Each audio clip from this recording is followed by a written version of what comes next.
ଏଇଠି ଦେଖ ଆମ ହଣ୍ଡିଶାଳ, ଏଇଠି ଦେଖ ଆମ କିଚେନ ଘର, ଏଇଠି ଦେଖ ଆମ ଚିଙ୍ଗୁଡ଼ି ମାଛ, ଚିଙ୍ଗୁଡ଼ି ଖାଇକି ଘୁଙ୍ଗୁଡ଼ି ମାରିବ ଆସ। ଏଇଠି ଦେଖ ଆମ ହଣ୍ଡିଶାଳ। ଆଳୁ ମାନେ ଆଳୁ।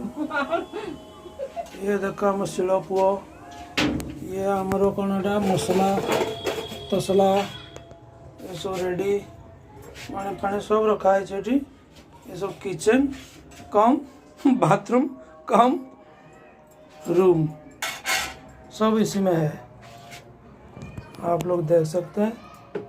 और जब ठंडी लगेगा तो गीजर में नहा भी सकते हैं, और ठंडी पानी इधर रखा हुआ उसमें भी नहा सकते हैं।